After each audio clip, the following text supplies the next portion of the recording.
जय हिंद दोस्तों। कैसे हैं आप सभी लोग। आशा करता हूं आप सभी ठीक होंगे, स्वस्थ होंगे और मौज कर रहे होंगे। मैं अंकित एक बार फिर से आपके अपने YouTube चैनल वासुदेवा एजुकेशन में आपका स्वागत करता हूं। और बच्चों, आज मैं आपके लिए लेके आया हूं सेमेस्टर 5th का एक और टॉपिक, जहां हम प्लेटलेट्स और प्लाज्मा की चर्चा करेंगे, साथ में हम रक्त के कार्यों की चर्चा भी करेंगे। और यह एक फुल पैकेज बड़ा क्वेश्चन बन जाएगा, क्योंकि हमने आरबीसी डब्ल्यूबीसी की बात कर ली है, प्लेटलेट्स की आज हो जाएगी, प्लाज्मा की हो जाएगी, और एक फुल पैकेज 15 नंबर का क्वेश्चन आपके पास में रेडी हो जाता है। अगर इससे रिलेटेड अगर आपको नोट्स चाहिए तो आप हमारे व्हाट्सएप पर संपर्क कर सकते हैं, जहां आपको अवेलेबल पीडीएफ मिल जाएगी। तो शुरू करते हैं आज का एक क्वेश्चन प्लेटलेट्स। और प्लेटलेट्स के लिए हम बात करें बेटा, प्लेटलेट्स के लिए हम बात करें तो हम तीसरे पॉइंट के साथ में शुरुआत करते हैं, क्योंकि प्लेटलेट्स जो है वो तीसरी होती है। पहली आरबीसी, दूसरी डब्ल्यूबीसी और तीसरी प्लेटलेट्स। तो ध्यान से समझिएगा बेटा प्लेटलेट्स के बारे में। अगर प्लेटलेट्स की गणित को हम समझे तो हम ये कह सकते हैं कि प्लेटलेट्स का जो व्यास होता है ना, जो व्यास होता है बेटा वो 2 से 3 म्यू होता है। कितना होता है? 2 से 3 म्यू। जो सबसे छोटा होता है, जो सबसे छोटा होता है रक्त कणिकाओं में, सबसे बड़ा डब्ल्यूबीसी का होता है, फिर आरबीसी का होता है, और प्लेटलेट्स का सबसे छोटा होता है। अगर हम इसके जीवन काल की बात करें, अगर हम इसके जीवन काल की बात करें, लाइफ पीरियड की बात करें, लाइफ स्पैन की बात करें, तो ये 2 से 3 दिन होता है।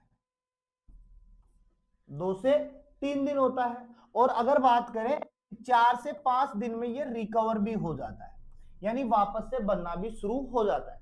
और अक्सर आपने देखा होगा कि जब भी डेंगू होता है तो प्लेटलेट जो होती है वो डाउन हो जाती है, और हमें डॉक्टर लोग जो होते हैं ना वो थोड़ा स्ट्रेस में ला देते हैं। नहीं, आपका बच्चा, जैसे आप गए दिखाने गए और दिखा करके जैसे ही वापस आए तो डॉक्टर बोलता है कि आपके बच्चे की प्लेटलेट्स डाउन है, इसको आप एडमिट करवा दीजिए, नहीं तो बड़ी समस्या हो सकती है, प्लेटलेट्स रिकवर नहीं होगी और बच्चा धीरे धीरे ज्यादा बीमार पड़ता जाएगा। और आप जो होंगे, आप थोड़ा सा इमोशनली अटैच होंगे, डॉक्टर बोलोगे ठीक है साहब एडमिट कर लो। लेकिन ये चीज नहीं है, उसकी 4 से 5 दिन में रिकवर हो जाएगी, यानी अगला जो वीक होगा ना उसमें प्लेटलेट्स रिकवर हो जाएंगी, अगर आप नॉर्मल तरीके से काम भी करोगे तो। अगर आपकी प्लेटलेट्स डाउन हो गई है तो आप कुछ मात्रा में, जैसे हम बात करें पपीते के पत्ते की बात करें, अगर आप पपीते के पत्ते का जूस निकाल के पियोगे तो आपकी प्लेटलेट्स बढ़ जाएगी।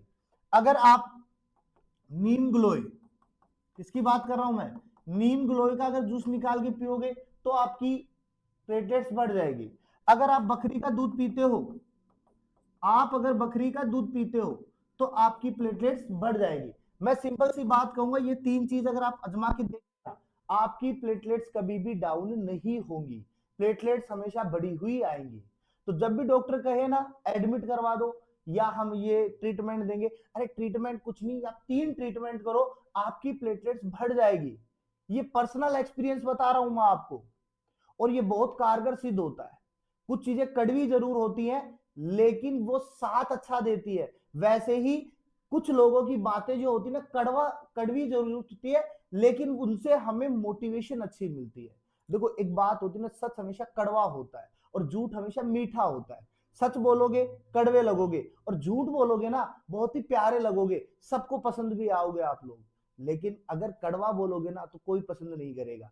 तो वही चीज इनके साथ में होती है। पपीते के पत्ते की बात करें, नीम गिलोय की बात करें, बकरी के दूध की बात करें, इनमें थोड़ा सा कड़वापन होता है और इसी वजह से लोग इसका सेवन नहीं करते हैं। लेकिन ये चीजें हमारे प्लेटलेट्स के लिए बहुत ही लाभदायक होती है। अच्छा सुनो, इनके निर्माण की बात करें, प्लेटलेट्स के निर्माण की बात करें तो वही कणिकाओं की बात हो रही है, तो आप इसमें चिपका दो लाल अस्थि मज्जा। क्या चिपकाओगे? लाल अस्थि मज्जा। अब इसमें भी अगर हम बात करें तो आप लिखो मेगा कैरियोसाइट।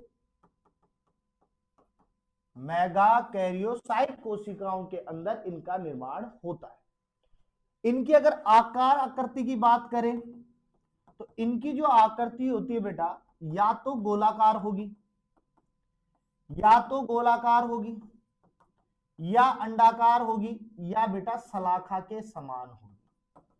तो इनमें से कोई भी एक आकृति आप चिपका सकते हो। दूसरी बात करें, इनकी संख्या जो होती है ज्यादा नहीं होती, यानी हम ये कह सकते हैं 3 लाख तक प्रति घन मिमी तक इनकी संख्या होती है। और यही रीजन होता है कि डाउन हो जाती है तो हमें तुरंत एहसास करवा दिया जाता है कि आपकी प्लेटलेट डाउन हो गई है और हम फिर उसमें लग जाते हैं। लेकिन रिकवर जब ये होती है तो बहुत जल्दी होती है, पता ही नहीं चलता है। समझ रहे हो बात को? अब अगर हम इसके कार्यों की बात करें, तो कार्यों में सबसे पहले बात याद रखना, रक्त का थक्का बनाता है। क्या बनाता है? रक्त का थक्का बनाता है। यानी रक्त के थक्के में प्लेटलेट्स का बहुत बड़ा योगदान है। अगर प्लेटलेट्स नहीं टूटेंगी, वहां से थ्रोम्बोप्लास्टिन नहीं निकलेगा, तो सीधी सी बात है क्लोट नहीं होगा। और दूसरी सबसे बड़ा रीजन याद रखो बेटा, रक्त वाहिनियों की सुरक्षा। किसकी बात कर रहा हूं मैं? रक्त वाहिनियों की सुरक्षा भी कौन करता है अपने पास में? प्लेटलेट्स करता है। रक्त वाहिनियों की सुरक्षा प्लेटलेट्स करता है। तो ये कहानी होती है प्लेटलेट्स की हमारे पास। अब सुनो बात को, अब इसके बाद में हमारा दूसरा पॉइंट ऐड होता है प्लाज्मा।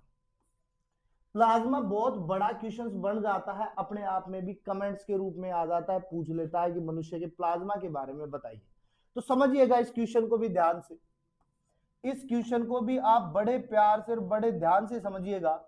क्वेश्चन क्या कह रहा है? तो प्लाज्मा की बात याद रखना, रक्त का लगभग 55% भाग बनाता है। रक्त का कितना भाग बनाएगा? 55%। दूसरी बात याद रखना कि ये पूरा का पूरा तरल भाग होता है। क्या होता है? पूरा का पूरा तरल भाग होता है, लिक्विड मटेरियल होता है। तीसरी बात याद रखिएगा, अगर इसके संगठन की बात करें, कंपोजिशन की बात करें, तो इसके अंदर बेटा 91 से 92% तो जल होता है। 91 से 92% तो जल होता है, यानी कि प्लाज्मा का सबसे बड़ा भाग जो है वो कौन है? जल है। इसके अलावा 7% के अंदर प्रोटीन होती है। 7% में क्या होती है? प्रोटीन होती है। 0.9% में लवण होते हैं, यानी कि साल्ट होते हैं।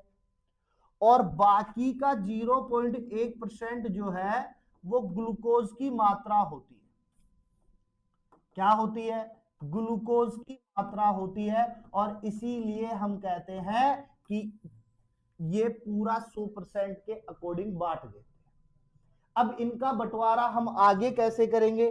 तो ध्यान से समझिएगा कि बीच में लिखते हैं प्लाज्मा, हम बीच में लिखते हैं बेटा प्लाज्मा, और प्लाज्मा के निकालते हैं 2 पंख। प्लाज्मा के निकालते हैं 2 पंख इनको उड़ने के लिए। और इनका एक पंख जो होता है ना, वो तो होता है बेटा कार्बनिक घटक के रूप में। किसके रूप में होता है? कार्बनिक घटक के रूप में होता है। और एक घटक जो होता है वो होता है अकार्बनिक के रूप में। किसके रूप में होता है? अकार्बनिक के रूप में होता है, यानी कि ऑर्गेनिक और इनऑर्गेनिक फॉर्म होते हैं।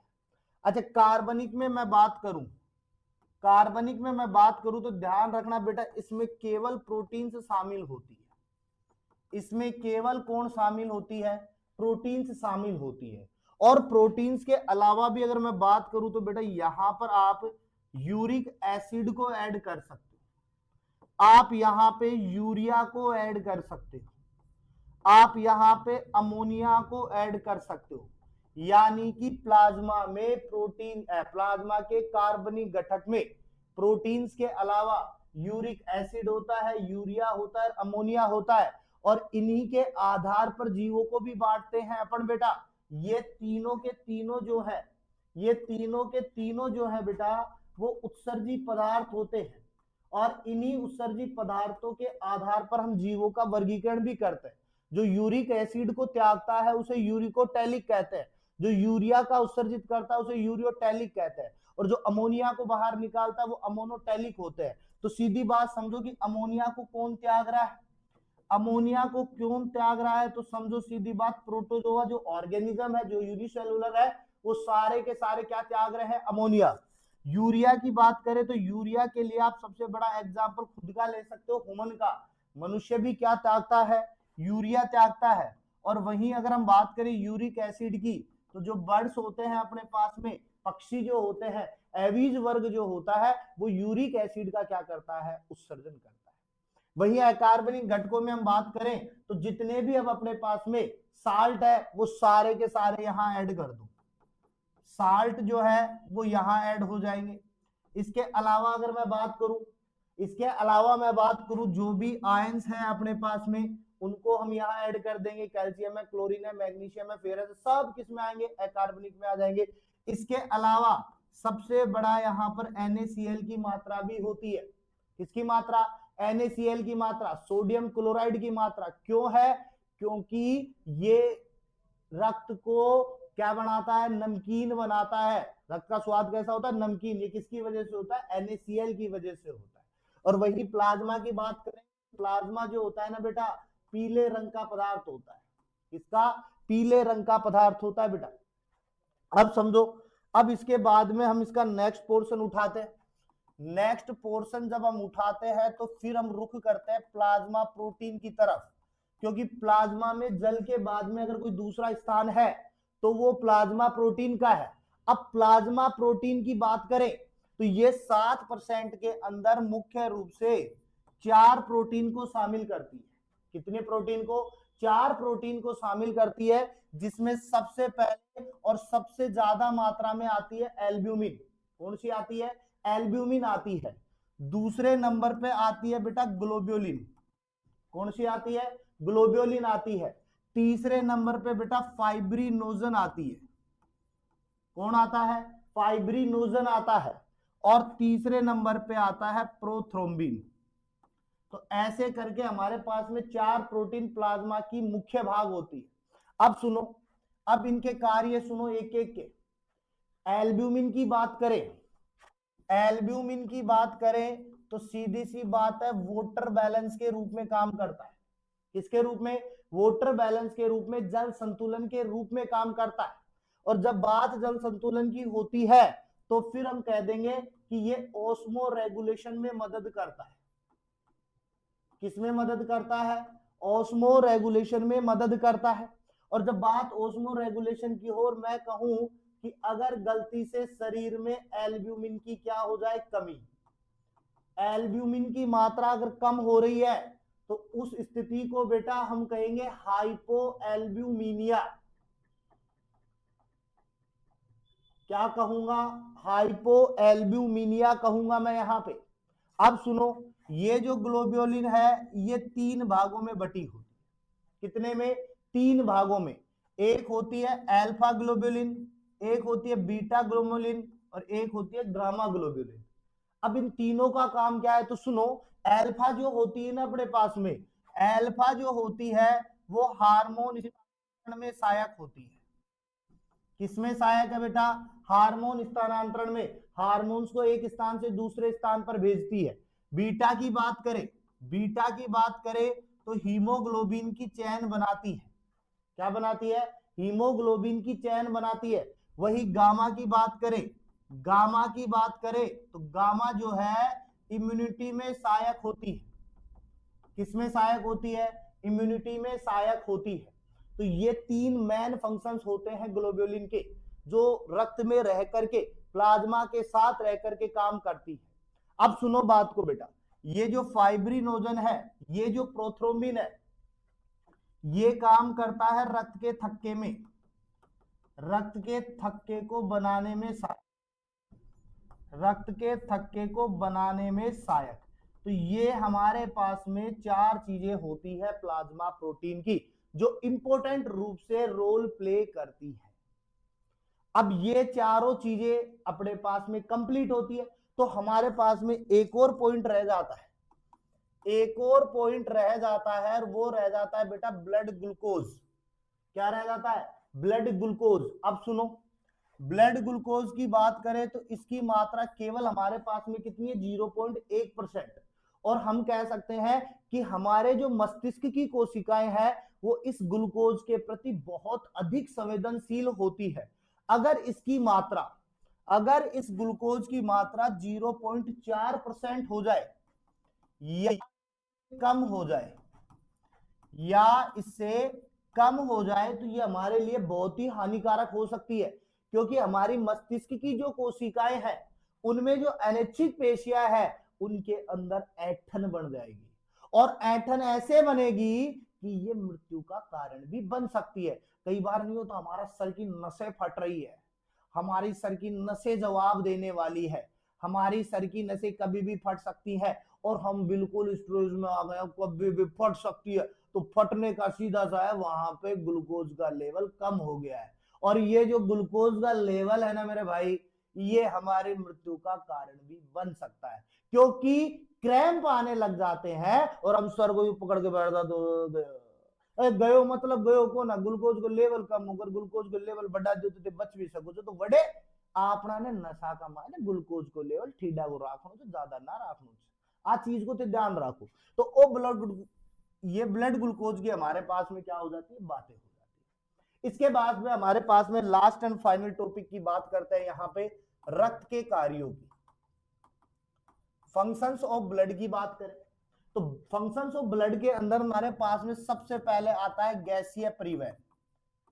क्या आता है बेटा, गैसीय परिवहन आता है, गैसेज एक्सचेंज आती है। तो गैसेज बेटा हमारे पास में दो ही गैसों का सबसे महत्वपूर्ण काम होता है, या ऑक्सीजन को लेगा हमारे पास में, CO2 को क्या करेगा, बाहर करेगा। लेकिन मैं सीधी बात करूं, आप इन्वायरमेंट में रह रहे हो तो यहां पर जितनी भी गैसें हैं उन सभी गैसों को आप लेते हो, लेकिन काम में केवल O2 और CO2 का बात होती है, क्योंकि O2 लेते हैं, CO2 को हम क्या करते हैं, बाहर करते हैं। तो इसमें ब्लड का बहुत बड़ा योगदान है। दूसरी बात करूं बेटा मैं, पदार्थों का परिवहन करता है। क्या करता है, पदार्थ परिवहन करता है, ट्रांसपोर्ट करता है प्रोडक्ट्स का। अब इन प्रोडक्ट्स में बहुत से प्रोडक्ट शामिल हो सकते हैं, जैसे कि मैं बात करूं पोषक पदार्थों की, बात कर सकता हूं। मैं बात करूं यहां पे उत्सर्जी पदार्थों की, मैं बात करूं यहां पे एंजाइम्स की, मैं यहां बात करूं बेटा हार्मोन्स की। तो इन सब का परिवहन कौन कर रहा है, ब्लड कर रहा है। कौन कर रहा है, ब्लड कर रहा है। तीसरे पॉइंट में हम बात करें तो हम लिख देंगे प्रतिरक्षा में भी सहायक होता है। किसमें सहायक होता है, प्रतिरक्षा में भी सहायक होता है, यानी कि इम्यूनिटी में सहायक होता है। इसके अलावा मैं बात करूं तो मैं ये भी लिख सकता हूं कि दैहिक पीएच में भी सहायक होता है, दैहिक पीएच में भी सहायक होता है। बॉडी के पीएच को नियंत्रण करने में भी सहायक कौन होता है, ब्लड होता है। तो ये 4 पॉइंट याद रखो, ज्यादा बढ़ाने हो तो ये 4 और जोड़ देना। टोटल कितने हो जाएंगे, 8 पॉइंट हो जाएंगे। आपका क्वेश्चन रेडी हो जाएगा, आपको नंबर देके जाएगा बथेरे। तो ये होता है हमारे पास में ब्लड की कंप्लीट डिस्कशन। अगला टॉपिक जो रहेगा वो ब्लड ग्रुप रहेगा, ब्लड ग्रुप कैसे बनता है उसकी बात करेंगे। तो नेक्स्ट वीडियो में उसकी चर्चा होगी। अगर आपको वीडियो पसंद आती है तो वीडियो को लाइक करो, अपने दोस्तों के साथ में शेयर करो, और कमेंट्स जरूर कर दिया करो, जिससे हमें पता चल जाए कि हमारी वीडियो कहां तक पहुंची है।